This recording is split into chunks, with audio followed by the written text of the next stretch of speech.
The Game tem se envolvido em várias controvérsias nos últimos tempos, dizendo que Kanye West teria sido mais importante para sua carreira do que Dr. Dre, se autoproclamando o melhor rapper de Compton e que está acima de Kendrick Lamar, entre tantas outras declarações polêmicas. Essas falas reacenderam debates, dividiram opiniões e fizeram muita gente questionar seu legado.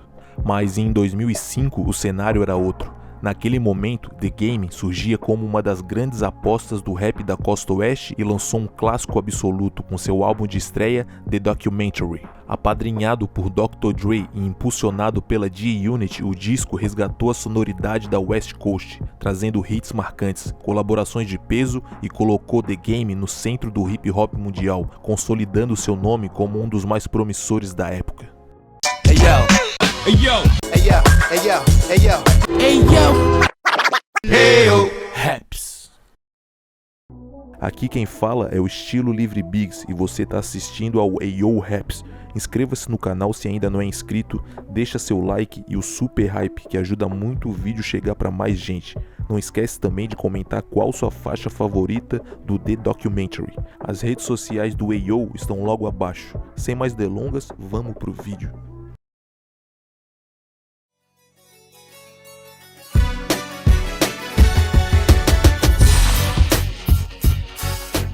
Em 2004, The Game já fazia parte do time da Aftermath há algum tempo, sob a tutela do Dr. Dre, e ali ninguém tinha dúvidas, ele sempre foi um MC absurdo, dono de um talento acima da média.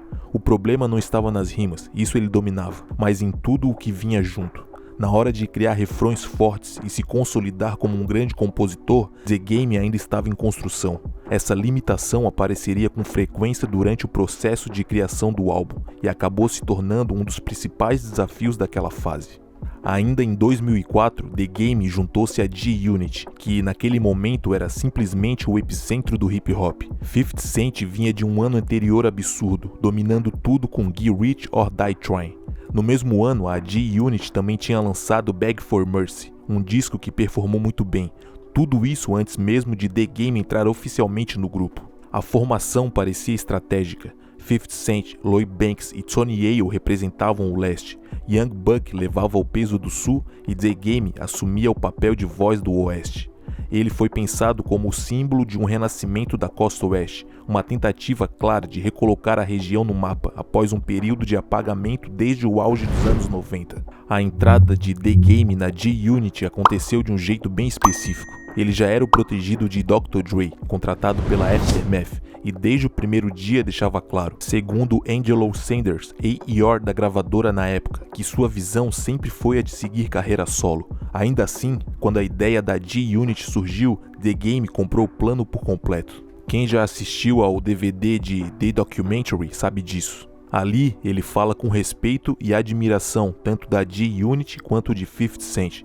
Angelo Sanders relembra que, naquele momento, a aliança fazia sentido e comentou: ele poderia ter dito não, mas ao mesmo tempo, o que você faria se fosse um artista naquela posição? Você ficaria parado esperando como o resto dos artistas do Dre? Ou iria aproveitar a chance, já que tinha o cara mais quente do jogo naquele momento dizendo: eu assino embaixo e tô do seu lado? O 50 Cent tinha acabado de vender 10 milhões de discos. Como você não ia embarcar com esse cara? Você tinha que ir. Mas não era como a relação que o 50 tinha com Lloyd Banks e o Tony Ayo, com quem ele tinha uma ligação pessoal e de longa data. Isso foi muito mais um movimento de negócios que acabou não dando tão certo. A G-Unit poderia ter sido os Beatles, cara. The Game nunca pediu para entrar na G-Unit, e isso já foi confirmado por várias pessoas que estavam próximas da situação. Até Jim Jones, que trabalhou com ele em Certified Gangsters, já falou abertamente sobre isso. Ele já tinha esse contrato, mas na Interscope eles não sabiam muito bem o que fazer com ele, e foi por isso que o colocaram na G-Unit, para dar mais validação ao nome dele. Eu lembro de toda essa história. Lembro que eu estava no W Hotel quando ele me disse algo tipo: eles estão prestes a me assinar na G-Unit, tá ligado? E ele continuava: assim que me assinarem, eu ficar platina e tudo mais, vou fazer tudo o que o 50 fez com Dre. Eu pensei: você tem certeza que quer fazer isso? E ele respondeu: dane-se isso, Blood. Na hora eu pensei: esse cara é louco, isso é insano. Hoje, olhando para trás, vejo que aquilo já era parte da história sendo escrita. Eu ouvi ele dizer aquilo antes mesmo de começar toda aquela fase mais selvagem. O ponto central dessa fala é simples. A Interscope ainda não sabia muito bem como posicionar The Game. A gravadora testou diferentes caminhos, tentou várias estratégias, mas nenhuma parecia funcionar de verdade. O que muita gente acaba esquecendo é que The Game já era visto como uma aposta desde cedo. Ele fez parte da Freshman Class de 2003, ao lado de nomes como Joel Santana, Young Buck, Lloyd Banks, Ting e Joe Budden, o que mostra que o interesse no potencial dele já existia antes de tudo se encaixar. Depois que 50 Cent explodiu de vez e o álbum da G-Unit chegou às ruas, o movimento seguinte foi natural. Cada integrante começou a preparar seu voo solo. O primeiro a sair na frente foi Lloyd Banks, que lançou The Hunger for More em junho de 2004. Ali, The Game apareceria na faixa When the Chips Are Down, sinalizando que fazia parte daquele ecossistema.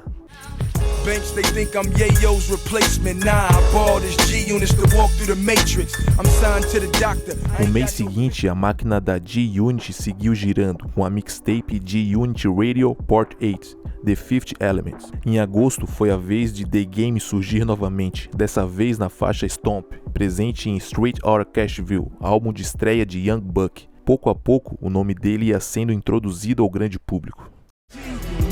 Coming straight out of Compton, lace up my G6s and I'm 8-tail stomping. Got 10,000 cash in my pocket. No início de setembro, saiu o primeiro single de The Documentary, West Side Story, com participação de 50 Cent.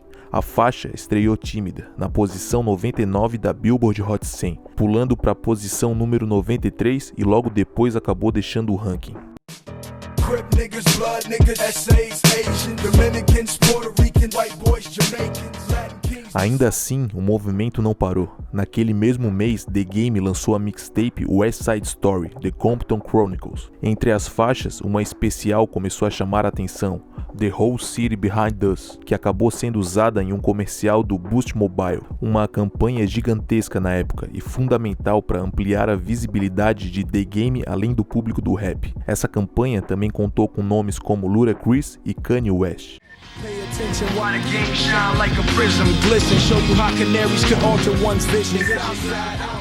No mês seguinte, JT The Bigger Figure lançou Untold Story, uma coletânea formada por músicas que The Game havia gravado na Bay Area.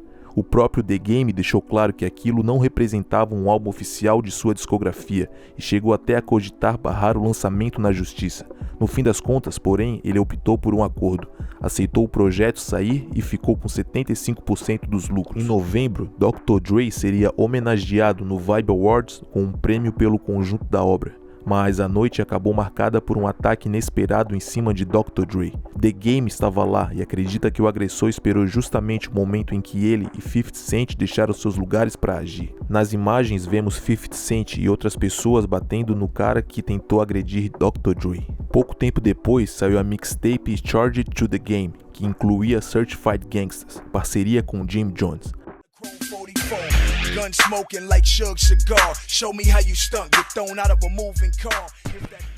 Ainda em novembro, chegou o segundo single do The Documentary, How We Do, novamente com 50 Cent. Dessa vez o impacto foi real. A música explodiu, levando o nome de The Game para outro patamar, alcançando o 4º lugar na Billboard Hot 100.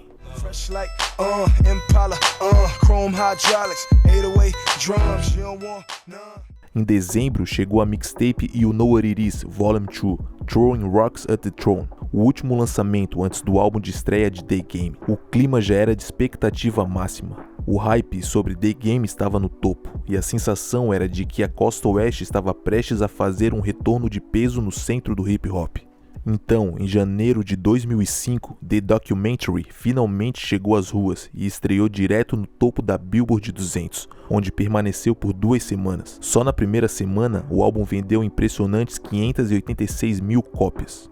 Naquele momento, já era possível perceber algumas fissuras na relação entre The Game e 50 Cent, mas os conflitos com a G-Unit só explodiram de vez após o lançamento do disco. Um detalhe pouco conhecido é que o álbum originalmente se chamaria NWA Volume 1. A mudança aconteceu após a intervenção de Tomika Wright, viúva de Eazy-E. Na época, The Game encarou isso como uma atitude egoísta, argumentando que ninguém mais falava de NWA e que ele estaria justamente resgatando aquele nome para uma nova geração. Essa ideia aparece até dentro do próprio disco. Ele cita o título NWA Volume 1 na faixa Dreams. E não foi só discurso pós-fato. Em entrevistas concedidas à MTV em 2004, The Game ainda se referia ao projeto pelo nome original e chamava a faixa How We Do de Fresh 83, mostrando que essa visão estava presente até muito perto do lançamento oficial. The Game também deixou claro na época que via West Side Story como um street single, feito para rodar nas ruas e aquecer o terreno, enquanto o Higher seria em sua cabeça o verdadeiro single principal do álbum. Ele ainda chegou a considerar a inclusão de Still Cruising, faixa que traz trechos diversos do Eazy-E. 1, 2, 3 into the 4, pumps in the trunk of that cherry red 6-4. O plano original era lançar o álbum ainda no fim de 2004, mas por ajustes de estratégia e timing, o lançamento acabou sendo empurrado para o início de 2005. E é aqui que a primeira parte do vídeo se encerra, passando pelos principais acontecimentos que antecederam o lançamento de The Documentary. Na segunda parte do vídeo, a ideia é mergulhar no álbum faixa por faixa, destrinchando o processo criativo e a história por trás de cada música.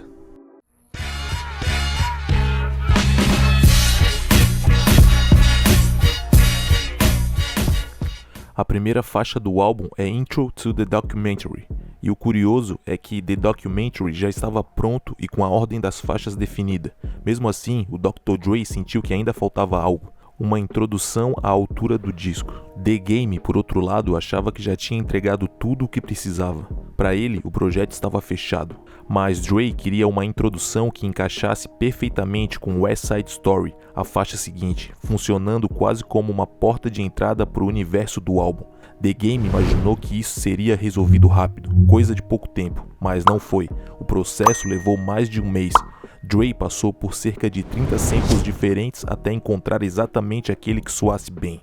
A segunda faixa do álbum é West Side Story, com o 50 Cent, e ela acabou assumindo o posto de single principal de The Documentary. A música nasce como uma resposta direta ao discurso que circulava na época, o de que a costa oeste tinha perdido relevância. The Game nunca comprou essa ideia. Para ele, a West Side seguia viva, com gente trabalhando e mantendo a cena de pé.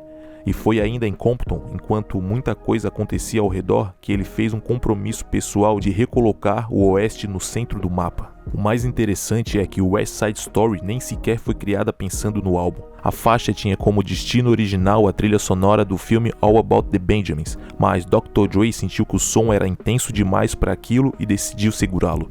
Em vez disso, ele quis a música como cartão de visitas do disco, abrindo o projeto com impacto. A letra havia sido escrita por The Game ainda em 2002. O refrão acabou ficando nas mãos de 50 Cent, mas isso aconteceu quando o álbum já estava praticamente fechado. O próprio The Game conta que 50 Cent entrou no processo no fim, adicionando o que ele chama de toque 50 Cent em algumas faixas. Naquele momento, segundo ele, ainda nem existia oficialmente uma ligação direta com a G-Unit. Como o The Game imaginava que a música iria para uma trilha sonora, ele nem chegou a escrever o refrão. A ideia era que Dre resolvesse isso depois, caso curtisse os versos. O que aconteceu foi diferente. Dre colocou 50 na faixa, gravou o refrão e só então mostrou o resultado final. Eu não tinha escrito um refrão porque imaginei que a música iria para a trilha sonora, então achei que Dre ia resolver o refrão depois que achasse os versos quentes. Acho que ele colocou o 50 para fazer isso e depois tocou para mim. Do jeito que o 50 costumava escrever refrões, ele é totalmente guiado pela melodia. Tudo o que ele fazia era ouvir o beat e o que o beat dissesse para ele falar, ele falava. A maioria dos rappers ouvem o som e escrevem a letra com base no que estão sentindo. 50 escreve a partir do que o beat faz ele dizer. Era assim que ele funcionava. Tudo o que ele tocava era ouro. Mike Lean, que era AER da Aftermath, chegou a afirmar que esse foi de fato o primeiro registro colaborativo entre o Dr. Dre e o The Game, e que naquele estágio inicial 50 Cent ainda nem fazia parte dessa equação. A próxima faixa do disco é Dreams, produzida por Kanye West. Esse é um daqueles casos em que a história por trás da música é quase tão forte quanto a faixa em si. Muita gente sabe da produção, mas poucos lembram que o plano original ia além disso. Kanye também era esperado como participação do álbum. The Game chegou a separar um sample do filme Jason's Lyric, que ele adorava, e escreveu um refrão inteiro pensando no Kanye rimando. A ideia era provocativa, colocar o Kanye da era The College Dropout falando de gangue, rua e sobrevivência. um contraste improvável. No fim, essa música acabou sendo cortada do projeto. O primeiro encontro entre os dois aconteceu bem antes, numa festa do Nelly. A noite terminou com uma batalha de rima entre eles, vencida pelo Kanye, segundo o próprio The Game. Naquela época, The Game ainda não tinha assinado com a Aftermath, e o Kanye fazia parte do time da Roc-A-Fella. A afinidade que surgiu ali foi o que abriu caminhos para futuras colaborações. Algum tempo depois, Kanye comentou que tinha um sample poderoso chamado Dreams, e que começou a falar sobre seus próprios sonhos e ambições. Ele enviou o instrumental para o The Game, que escreveu apenas um verso. A reação foi imediata. Todo mundo achou aquilo forte demais para ficar pela metade e pressionou para que a música fosse concluída. O problema é que o resto simplesmente não vinha. The Game entrou em um bloqueio criativo que durou cerca de 2 meses. Havia coisas importantes para dizer, mas nenhuma conseguia se transformar em verso. Até que, num dia qualquer, algo destravou. Ele se jogou no sofá, colocou o CD em um aparelho antigo e deixou a faixa tocar em looping por horas. Depois de quase 4 horas ouvindo a batida sem parar, as palavras começaram a fluir. Dreams acabou se tornando uma das primeiras músicas que ele gravou já dentro da estrutura da Aftermath. Segundo o Mike Lean, antes de Dreams, cerca de 30 faixas já tinham sido gravadas, mas nenhuma fazia Dr. Dre enxergar um álbum de verdade. Para eles, soava tudo como um material de mixtape. Foi quando The Game mostrou Dreams ao Dr. Dre que a chave virou. Aquela música foi o estalo que fez Dre perceber o potencial do projeto e, a partir dali, decidir entrar de vez no estúdio com The Game para moldar o disco. Existe ainda um detalhe pouco conhecido. Dreams tem uma versão completamente diferente da qual foi lançada oficialmente. Nessa versão alternativa, o refrão traz outras referências: Rosa Parks, Richard Pryor e Luther Vandross, além de ele ter trocado a citação a Ray Charles por Stevie Wonder na versão final. A letra também muda em trechos importantes, como quando o The Game fala em sonhar em fazer um hit de R&B, e não a linha que ficou conhecida. São leituras da mesma ideia, ambas fortes, e ouvir essa versão inicial ajuda a entender como Dreams foi lapidada até chegar ao clássico que conhecemos hoje.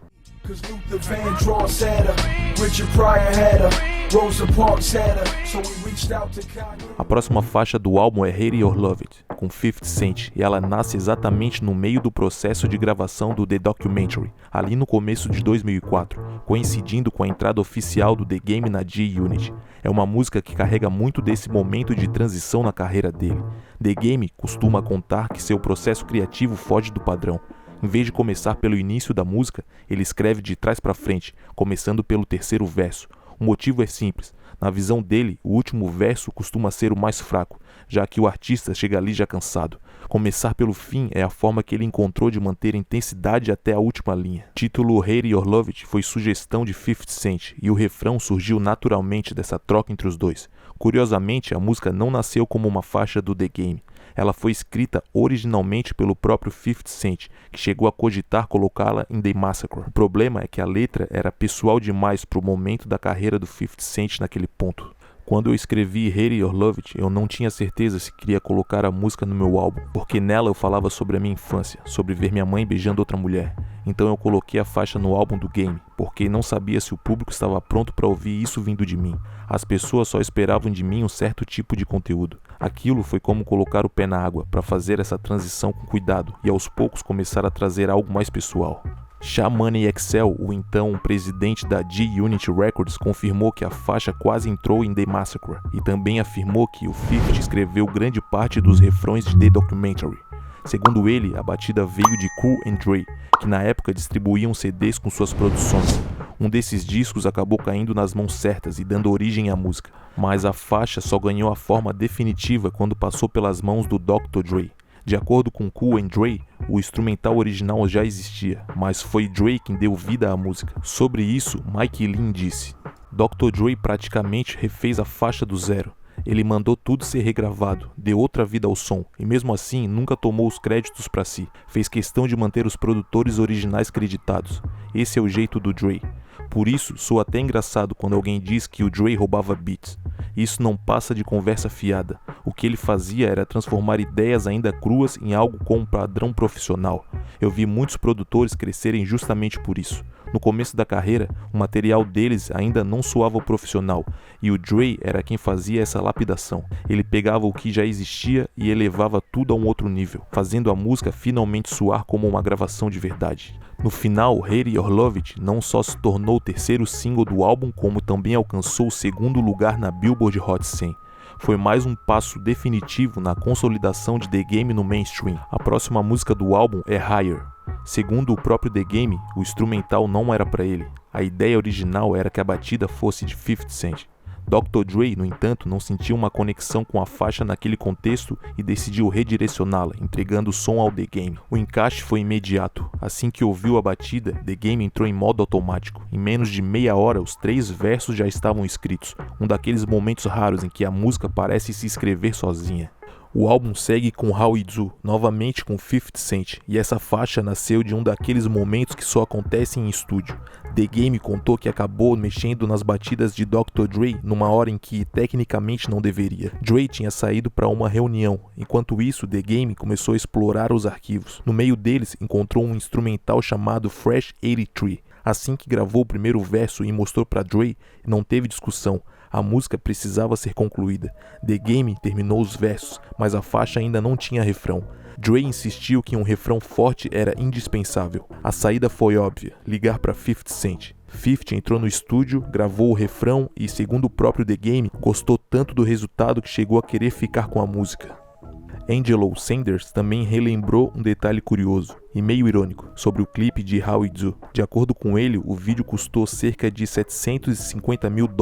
Mesmo com esse orçamento absurdo, a equipe basicamente teve que aceitar tudo o que o Hype Williams decidiu fazer, sem muita margem para interferência. Angelo nunca escondeu que detestava o clipe. Para ele, o resultado parecia apenas mais um videoclipe de rap padrão, sem nada de muito ousado. Nenhuma grande ideia visual, nada de explosões, nenhuma novidade marcante. A próxima faixa do disco é Don't Need Your Love, com Faith Evans. E talvez nenhuma outra música de The Documentary carregue uma história tão intensa quanto essa. The Game contou que ela foi gravada logo no seu primeiro dia oficialmente na Interscope. A letra, inclusive, nasceu em um cenário improvável, dentro de um carro alugado, enquanto ele dirigia para buscar um colchão para o seu novo apartamento em Beverly Hills.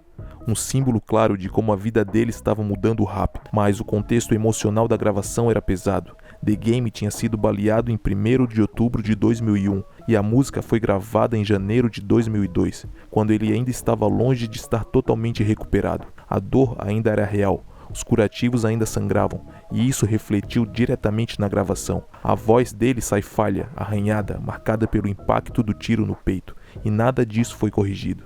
Quando sua voz voltou ao normal, The Game tentou regravar os vocais. Dr. Dre vetou a ideia na hora. Ele gostava justamente daquela imperfeição, daquele desconforto sonoro que deixava tudo mais verdadeiro.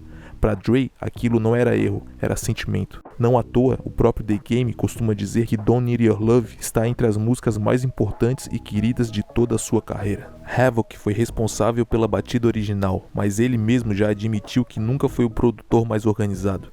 Na época em que montou um estúdio em casa, muitos arquivos se perderam ou ficaram sem identificação. No caso dessa faixa, Havoc não lembrava com precisão qual era o sample que ele tinha usado. Diante disso, Dr. Dre entrou em ação e reconstruiu a música praticamente do zero. Segundo o The Game, Dr. Dre refez quase 100% do instrumental, buscando manter a essência da batida original, mas adicionando o seu próprio DNA. O resultado final é exatamente isso, a mesma emoção crua, só que lapidada com o peso e a assinatura sonora de Dr. Dre. Na sequência vem Church for Thugs, produzida por Just Blaze. Shamani XL contou à revista Double XL que o refrão da música foi gravado no porão da casa de Jimmy Iovine. O motivo? The Game simplesmente não conseguia chegar a um refrão que funcionasse. Durante uma reunião na casa de Jimmy, ele insistiu que a faixa precisava de um refrão forte, já que tinha potencial para ser um grande momento do álbum. Foi ali mesmo que 50 Cent resolveu a situação. No porão, ele escreveu o refrão na hora e gravou vocais guia para The Game ouvir e depois refazer. Angelo Sanders disse que Church for Thugs foi um divisor de águas. A música fez com que 50 Cent, Jimmy Iovine e todo mundo do alto escalão passassem a enxergar The Game de outra forma. Angelo já tinha trabalhado com Just Blaze anteriormente, então entrou em contato com ele. Just Blaze enviou cerca de 6 batidas, todas consideradas incríveis. The Game gravou seus versos em Church for Thugs e mostrou a música ao Dr. Dre, que simplesmente ficou impressionado. A reação foi imediata. Dre marcou uma reunião com Jimmy Iovine e o som foi tocado na casa dele. Segundo Angelo, aquele momento marcou o verdadeiro início da relação do The Game com a G-Unit. Ele também fez questão de esclarecer que Church for Thugs não foi uma faixa trazida pelo 50 Cent. A batida chegou até eles por intermédio dele mesmo, direto com Just Blaze.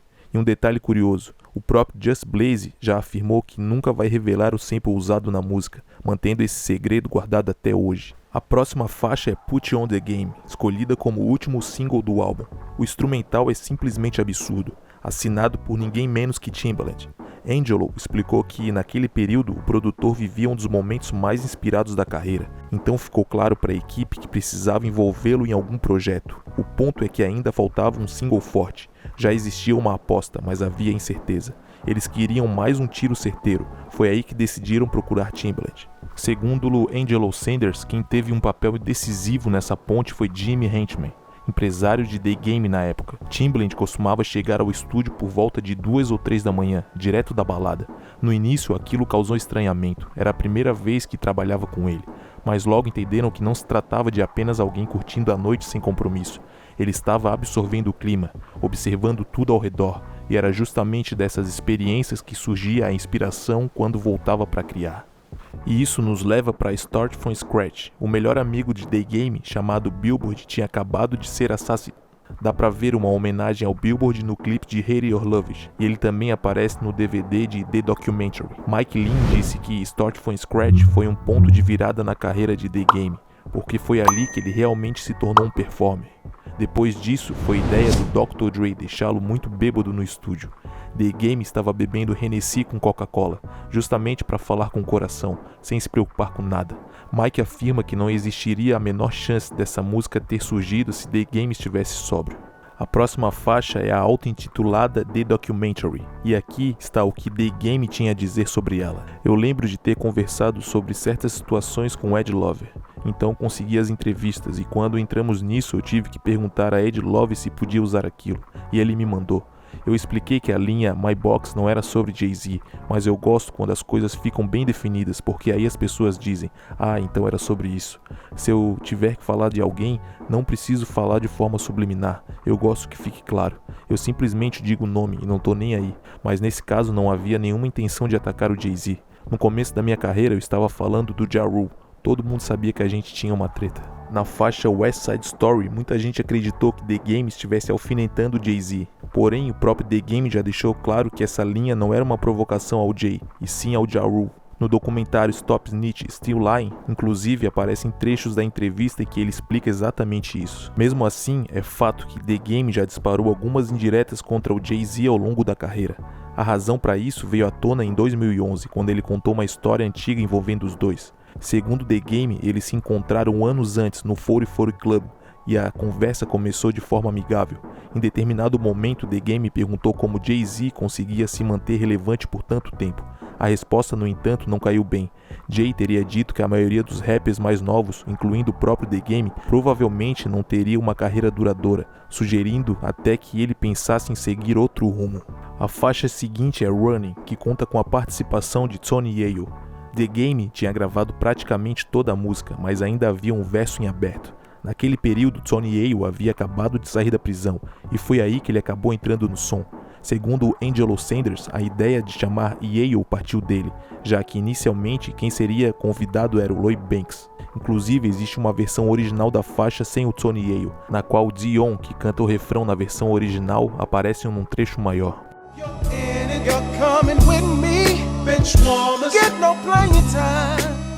Nessa faixa alternativa, The Game começa com o segundo verso da versão oficial e encerra com o primeiro. Na sequência vem No More Fun and Games, mais uma produção assinada por Just Blaze. Essa faixa foi gravada na mesma noite de Church for Thugs. Seguimos com a faixa We Ain't, com participação de Eminem. Para essa colaboração, The Game viajou até Detroit, onde passou cerca de 5 dias trabalhando com Eminem.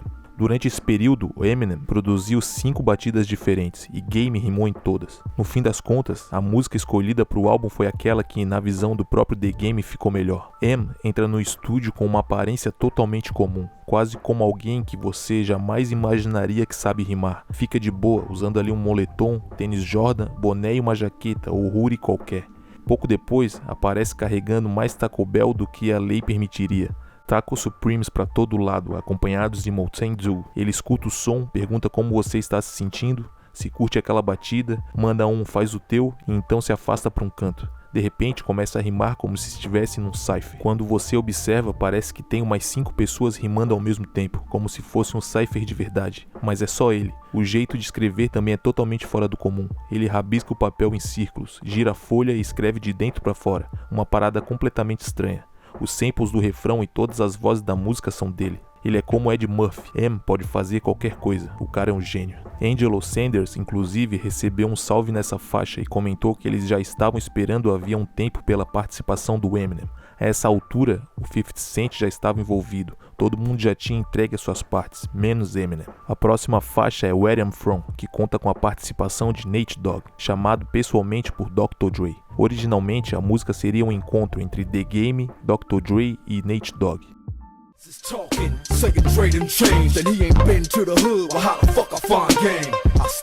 Muitos, inclusive Angelo Sanders, preferem essa versão original, já que o verso do Dr. Dre é considerado por vários fãs como um dos melhores da carreira dele. Angelo contou ainda que essa música quase ficou de fora do álbum, mas ele insistiu que ela precisava entrar, por ser aquele tipo de faixa com identidade de Los Angeles que simplesmente não dá para ignorar. A próxima faixa é Special, novamente com Nate Dogg. No entanto, originalmente quem cantaria o refrão seria 50 Cent. O produtor Needles revelou que não gosta muito do beat final da música, pois a versão original do instrumental era, na opinião dele, muito superior, mais encorpada e completa. Depois de ouvir o álbum pronto, Needles disse que se arrependeu de não ter escolhido outra batida, que representasse melhor o potencial dele como produtor. Aquele álbum tinha beats incríveis, provavelmente foi um dos discos mais bem construídos em termos de produção em muito tempo. Eu não lembro de ter ouvido algo assim desde então. Eram faixas fortes uma atrás da outra. Todo mundo vê minhas placas de platina e pergunta: qual faixa você fez no álbum do The Game?